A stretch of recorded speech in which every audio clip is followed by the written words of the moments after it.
Bon, alors, on avait quitté le PSG on avait quitté le PSG en fin d'année avec notre un match, je crois que c'était Lorient PSG, que vous avez fait subir, je crois, ou PSG Monaco, je sais plus ce que j'avais fait.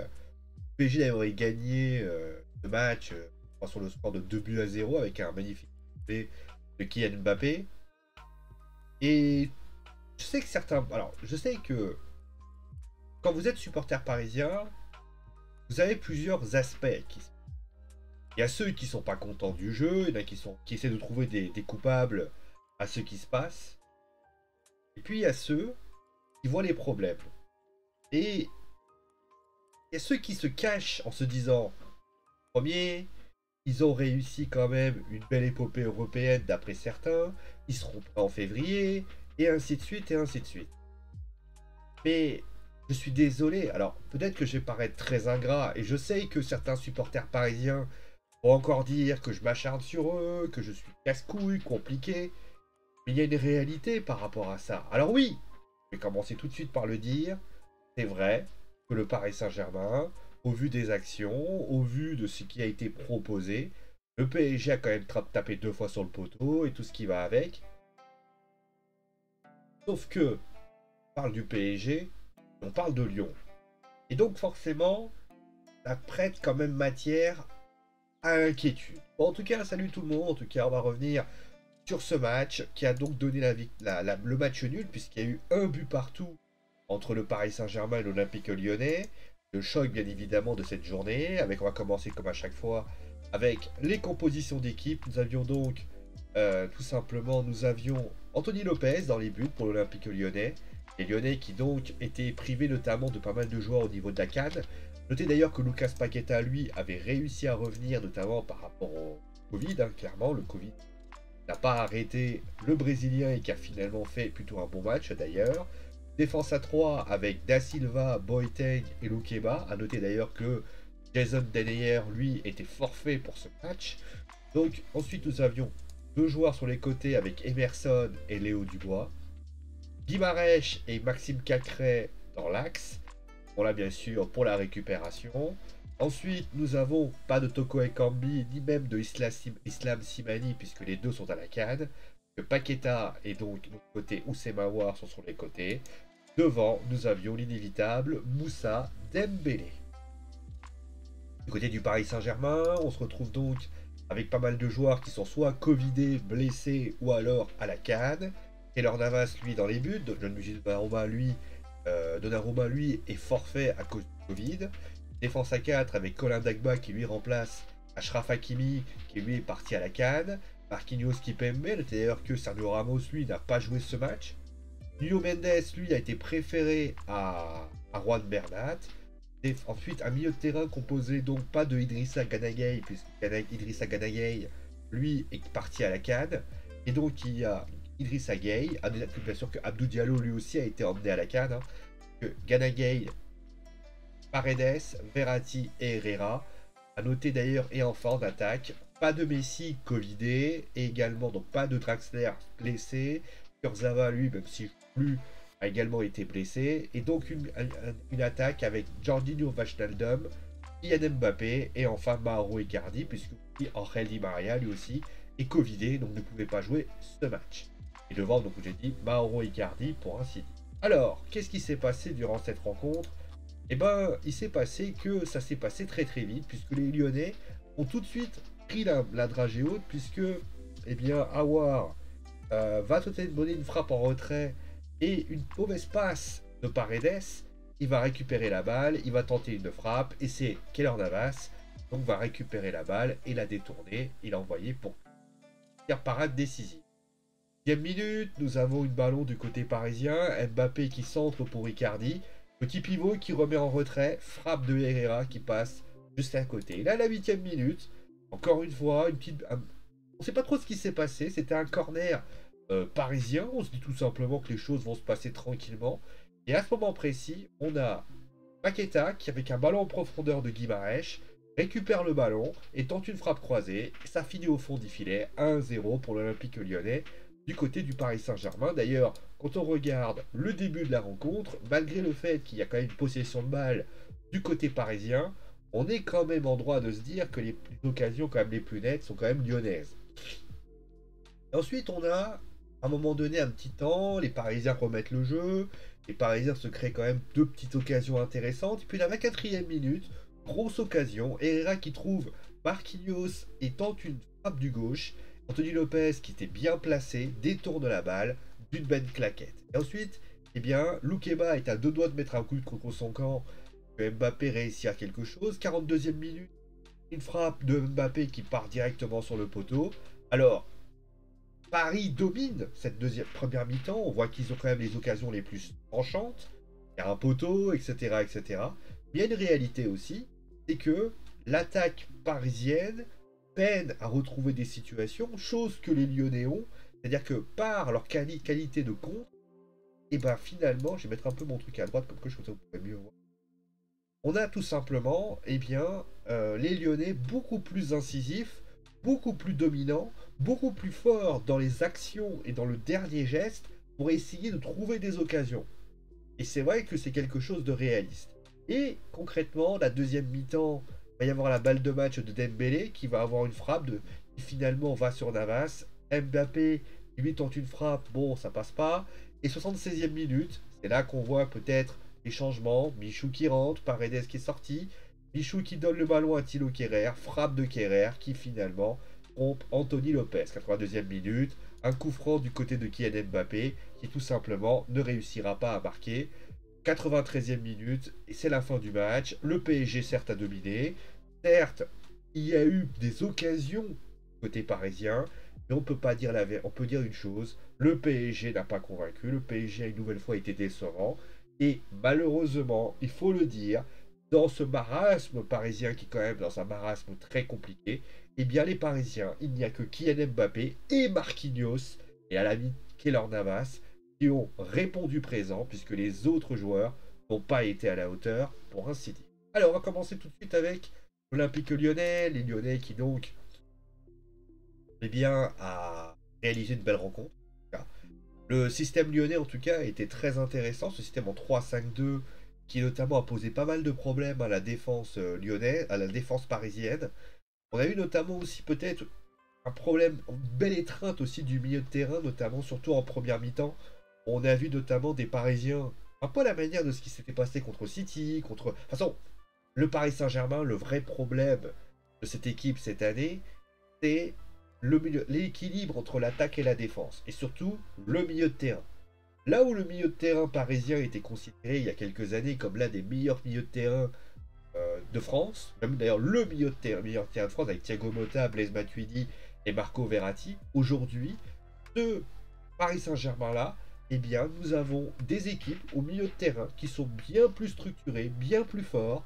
Et on le voit notamment avec ce milieu de terrain du côté lyonnais, avec Guimarães, Cacré, qui a bien muselé, qui était occupé justement à être au four et au moulin. Et au final, ça a été une très belle prestation des deux personnes qui ont été ça.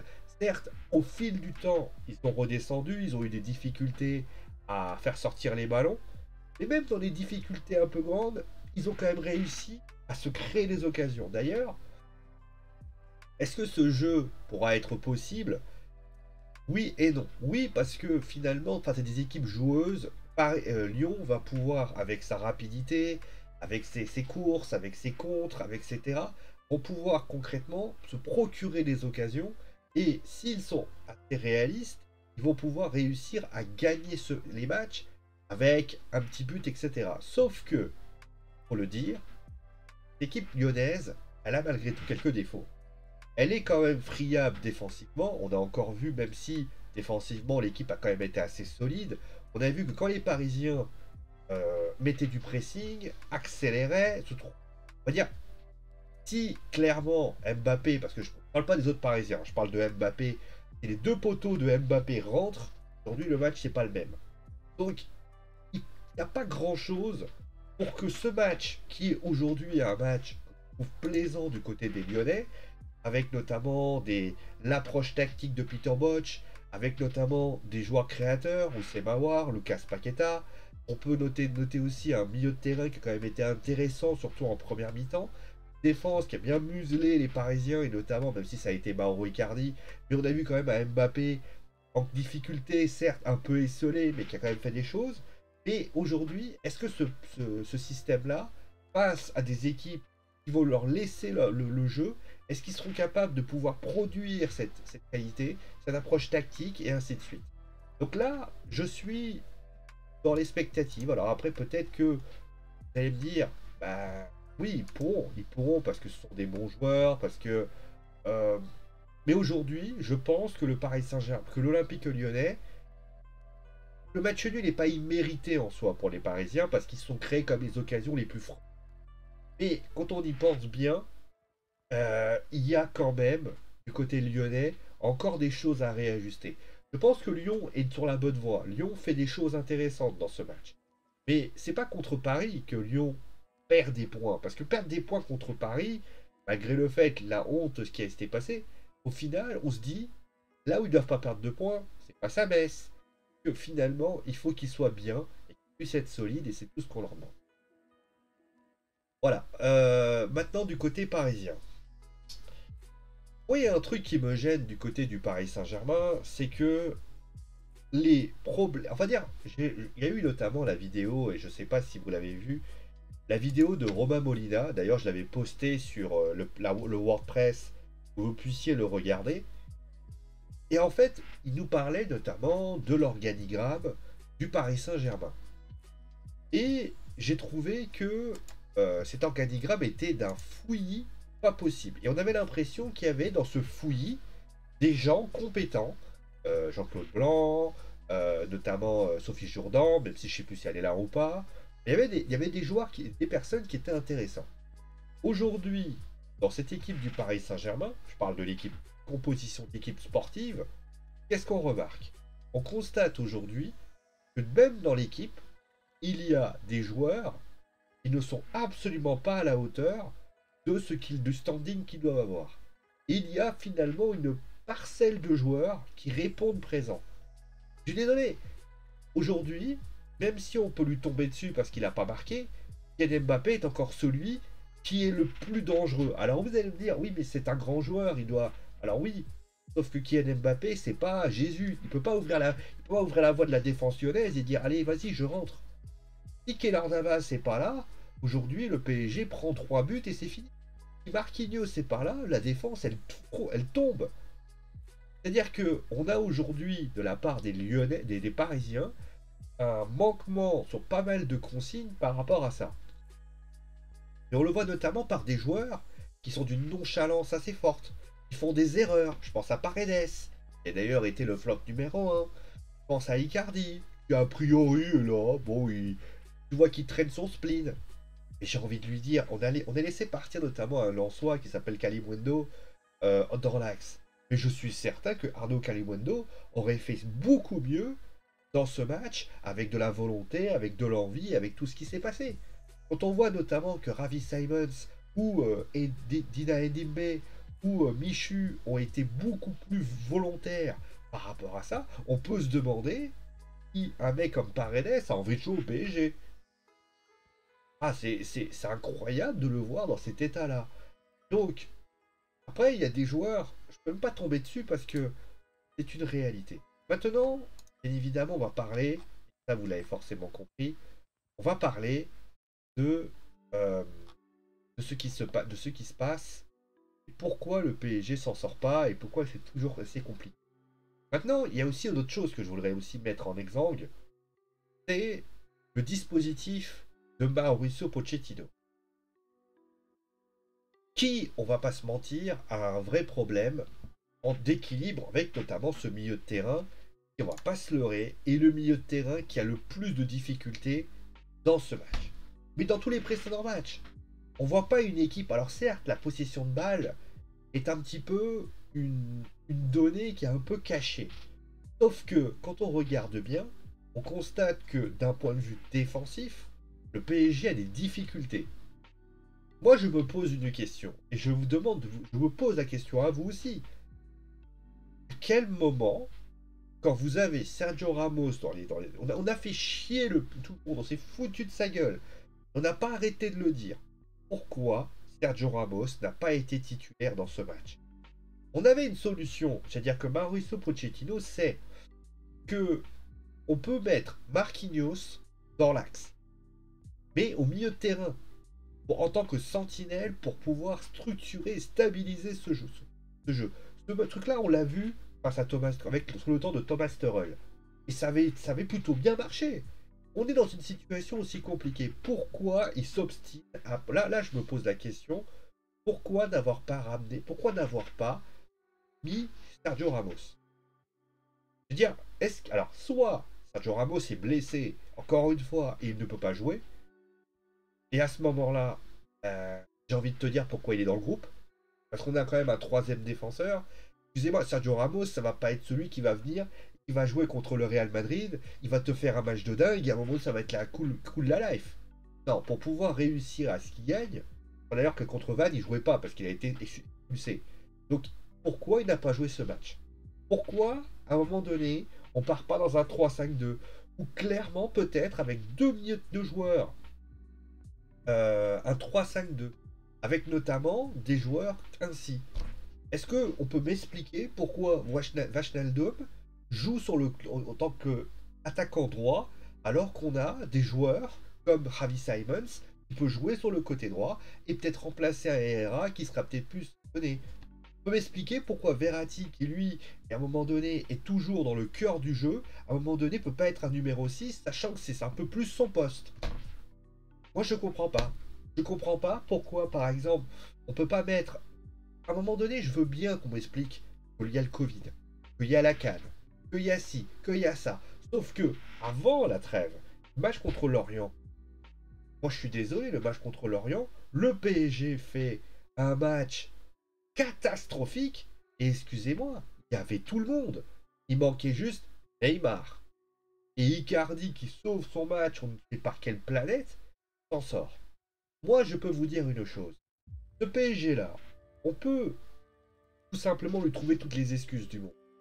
Certes, vous allez me dire, oui, mais contre Lyon, ils n'ont pas été ridicules. Mais on parle d'une équipe, excusez-moi, c'est pour ça que on est dur avec eux. Parce que cette équipe du PSG, c'est pas la petite équipe de Clermont qui a Jodel Dossou, Mohamed Bayo ou Johan Gastien. Ou l'équipe de Nîmes, ou l'équipe, c'est pas avec des petits budgets, c'est un budget colossal. Et cette équipe du PSG peut, grâce à cette équipe, pouvoir aller plus haut, rêver plus grand, comme ils le disent, et pour ainsi dire, remporter la Ligue des Champions. Vous voyez réellement qu'avec un match comme ils ont fait aujourd'hui, vous êtes sérieux, vous allez voir l'équipe qui va remporter la Champions League. Moi, je vais vous dire une chose. Soit on considère. Alors, moi, je vais vous dire une chose. Parce qu'il faut arrêter les faux semblants. Soit on a décidé de racheter. Soit le PSG a dit on va être prêt en février, etc. Vous inquiétez pas, on fait de la prépa et tout ce que. Ok. Sauf que dans cette préparation, il va falloir qu'on m'explique plusieurs choses. Il y a des joueurs qui sont responsables, travaillent, ils font les choses. Je pense le cas à Kylian Mbappé. Mbappé, ça a été quand même le mec, la star, qui est quand même arrivé. Parce qu'on parle de Neymar, on parle de Messi. Si on enlève Messi qui a eu le Covid et ça, on le met de côté parce que c'est particulier. Expliquez-moi pourquoi Neymar est resté une semaine de plus. On a dit, j'ai entendu notamment avec de l'équipe dire oui, écoutez, il s'est fait soigner à Brésil. Il a quelqu'un qui est à côté de lui, etc. Alors oui, très bien. Sauf que, depuis quand, à côté, c'est quelque chose qui se fait très souvent. Mais les Sud-Américains, ils peuvent toujours venir plus tard. Alors, moi je veux bien. Et encore une fois, Paredes, il est revenu un jour plus tard. Alors ça n'a pas très bien marché puisqu'il en a rien à foutre. Donc, je vais être honnête avec vous. C'est une cata. Tristesse.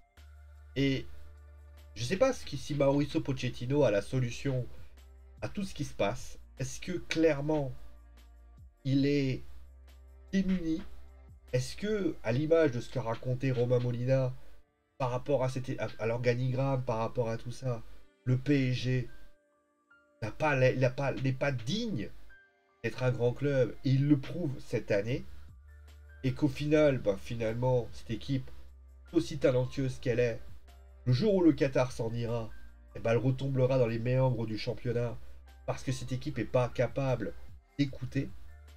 Peut-être que si jamais il y avait eu notamment l'inversion entre l'actionnaire de Manchester City et l'inversion de trucs du Qatar, ça aurait été pareil. En tout cas, ce qui est certain, c'est que ce qui se passe au PSG aujourd'hui est triste, pas pour l'équipe.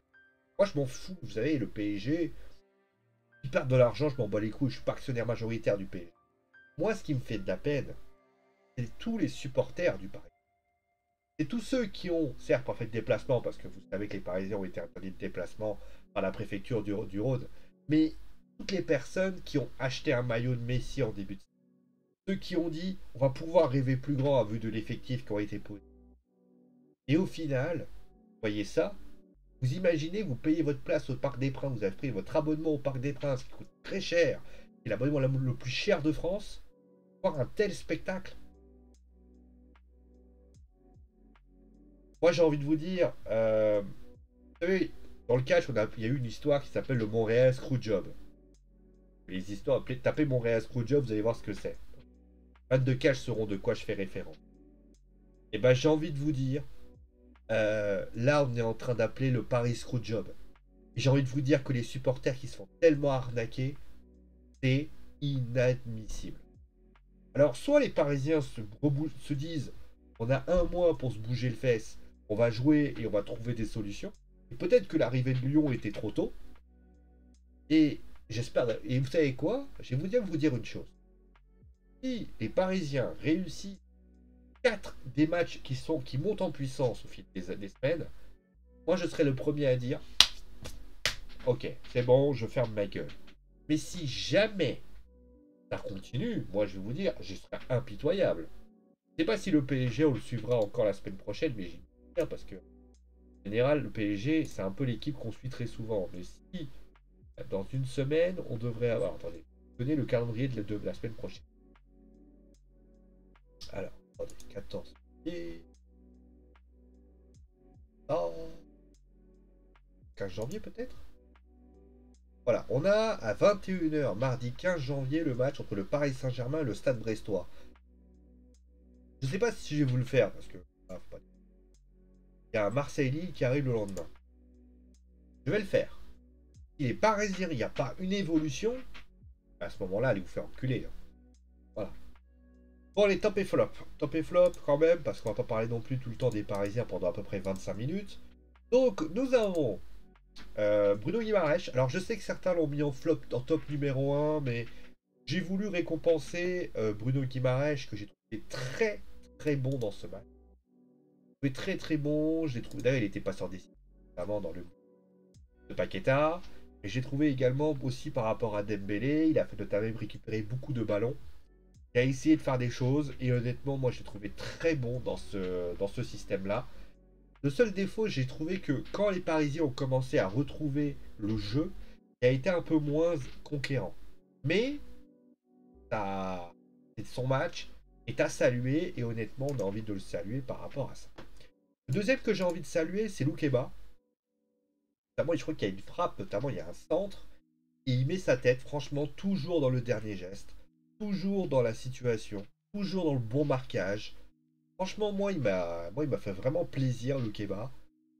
Voilà, un petit défenseur que je connaissais pas du tout, je crois formé à Lyon, et je l'ai trouvé très très bon dans ce match.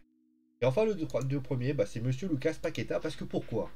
Parce que moi, j'ai entendu des gens dire, ouais, mais vous comprenez, le Covid, ils sont pas capables de revenir. Alors certes, je suis d'accord avec vous, mais si il y avait le Covid, etc., il n'était pas encore capable de pouvoir avoir son protocole Covid. Il faut savoir que Lucas Paqueta, il a fait 2 séances d'entraînement. 2. 25. 2. Et aux dernières nouvelles, Lucas Paqueta, il n'est pas parti à l'autre bout du monde. Il est arrivé, il est resté, il a travaillé, il a eu le Covid. À un moment donné, et le Covid, il a pas assez. Le Covid, vous savez, c'est pas genre vous prenez le Covid. Alors, j'ai jamais eu le Covid dans ma vie, j'espère que je l'aurai jamais. Je pense pas qu'avoir le Covid, c'est genre tu restes chez toi, t'as pas de fièvre, etc. On est ton corps, il morfle un peu. Et 2 jours après, il te sort un match comme ça. Bravo, bravo. Et honnêtement, j'ai trouvé qu'il était intéressant. Il défend. Putain, mais quand je vois des Icardi qui fait. Bon alors, il est vendredi, on est dimanche. Bon allez, bon, j'ai envie de courir. Ah non, mais j'ai pas envie. Le mec, il va derrière, il va devant, il essaie, il trouve des solutions, il essaie de faire ci, il essaie de faire ça, il va au pressing. C'est compliqué, sans déconner. Donc voilà, Paqueta. Ensuite, les flops. J'ai mis, bon, après, finalement, on va pas commencer. Voilà. Difficile de. Alors, c'est compliqué de trouver vraiment, mais j'ai mis Wijnaldum parce qu'à un moment donné. Alors, certes, il s'est créé des occasions. Je vais enlever, mais. Alors, Thierry Henry a expliqué à un moment donné qu'il avait besoin d'équilibre. Et je vais même vous dire un truc, c'est pas lui que je vise en particulier. Parce que lui, j'ai même pas compris ce qu'il faisait en fait. Un coup, il est ailier droit, et tu sais pas pourquoi. Et à un moment donné, tu le places au milieu de terrain pour essayer de trouver des solutions. J'ai envie de dire, peut-être c'est pour ça qu'il n'arrive pas. Parce qu'à un moment donné, Wijnaldum, on est d'accord que c'est un joueur qui est capable de. Qui est un très bon joueur, c'est pas un mauvais joueur, il est très très bon. Sauf que dans cette équipe, où il a besoin de structure, comment vous voulez qu'il s'en sorte? Moi je suis à sa place, je comprends qu'il veut se barrer à Newcastle. Vous voyez l'équipe, comment elle est structurée? Tenez, c'est Mbappé et les autres, mais qui s'en sortent. Donc voilà. Ensuite on a Icardi. Icardi, c'est deux têtes. Deux têtes. Qu'est-ce que vous voulez que je vous dise, moi? Ensuite, Paredes. Bon, bah, Paredes, je l'ai déjà allumé suffisamment lors du débrief global. Qu'est-ce que vous voulez que je vous dise?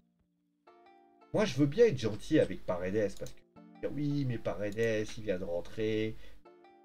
Ah, mais il a pas joué de match contre Vannes à un moment donné. Je sais pas trouvé ouf. Et j'ai envie de dire, ouais, bah non. Ouais, il y en a certains qui vont peut-être le trouver intéressant. Moi, je vais être honnête avec vous. Tellement. Voilà, je vais m'arrêter. Voilà, tout simplement. Alors, au niveau du classement, on va quand même faire le classement. Je sais pas quoi dire de plus, alors je vous cache pas que. Alors, au niveau du classement, donnez le classement. Il est où le classement? Voilà. Alors, nous avons Paris Saint-Germain qui est toujours premier. Alors, le Paris Saint-Germain qui va même réussir à récupérer un petit point. Hein, quand même, c'est pas donné à tout le monde de réussir à récupérer un point. Je crois qu'il y a. Alors, oui, je veux quand même vous donner ce qui s'est passé durant cette dernière journée. Alors, il y a quand même eu des matchs reportés, hein, je vais quand même bien le signaler. On notera d'ailleurs que Nice a battu Brest 3-0. Ah, quand même, c'est le futur adversaire de Brest. 1-0 pour Marseille, donc ça vous le saviez, alors c'est en Bordeaux. Voilà. Lens-Rennes, on avait suivi ça hier. Alors, merci à tout le monde d'avoir été. D'ailleurs, celui qui m'a fait des petits sourires en mode rigolo, c'était un bon temps. En fait, la prochaine fois, fais pas. C'était tellement ridicule que ça fait rigoler. Alors, Strasbourg-Metz 2-0, Clermont-Reims 0-0, Nantes-Monaco avec notamment les buts de Philippe Clément 0-0, et enfin Lyon-PSG, un but partout. A noter d'ailleurs que pour information, 3 matchs ont été reportés. On a donc le match entre Lille et Lorient pour le cas de Covid, Montpellier 3 pour les cas de Covid, et enfin Angers à Saint-Etienne, qui lui sera le 26 janvier, et qui lui, donc à 19h, donc oubliez-moi, voilà qui pourra être fait. Voilà. Au niveau du classement, nous avons donc le PSG qui donc réussit quand même à récupérer un point de plus, à tout le monde. Enfin, Nice et Marseille qui ont 36 points, c'est justement ça que je disais. Forcément, la victoire de Nice décramponne Rennes, qui malheureusement à cette place-là. C'est comme ça. On a ensuite Montpellier qui est 5ème, c'est bien les Montpelliérains. Les Montpelliérains qui ont quand même un match en moins, donc ça veut dire qu'ils peuvent quand même essayer de récupérer la place. Lens, 30 points, cette victoire qui fait du bien, Strasbourg. Et enfin, Lorient, Metz et Saint-Etienne. Bordeaux est l'avant-dernier nos premiers non relégables, comme 3, qui notamment qui ont eux notamment un match en retard. Clermont aussi a un match en retard, je crois, pour des raisons de brouillard. Alors, je te salue, monsieur Boubouche, qui, pour information, n'a pas pu voir son match. Pour ainsi dire. Allez, On va s'arrêter pour aujourd'hui. Voilà, pareil, qui a été encore une fois pas terrible, mais bon, pas d'habitude. Gros bisous tout le monde, et on se retrouve donc. Alors, pour le prochain match, que je quand même, qu'est-ce qu'on va avoir? Parce que bon, sympa, programme. Je vais vous donner le programme de la semaine prochaine, comme ça. Fait. Alors, donc pour lundi, il n'y aura rien. Très bien. Donc, c'est pas la peine de me dire, il y a la canne, il y a la canne. Moi, j'ai pas envie de regarder la canne pour l'instant. Donc, on aura sans doute rien mardi. Voilà, je vous l'annonce. Alors, il y a notamment la Super Coupe d'Espagne qui sera présent à 20h. Alors, je vous préviens, mercredi 12 janvier, j'aurais pu vous le faire. Malheureusement, il y a notamment un truc. Mais il y a un très très bon Tottenham-Chelsea qui est présent. C'est possible que je vous le fasse. Soyez connectés. Jeudi, il y a un Liverpool-Arsenal aussi. Que je fais, donc soyez connectés. Et enfin, donc là, la semaine prochaine, il y a un PSG-Brest à proposer. Et enfin, Marseille-Lille, pour ainsi dire. Pour information, on devrait notamment... Alors, pour l'instant, il n'y a pas trop d'actualité. Pour le cas, je vous avais dit, il n'y a pas trop de vidéos pour le moment. Alors, je suis en train de voir comment je réglais tout ça. En tout cas, merci à vous tous d'avoir suivi l'émission. Portez-vous bien.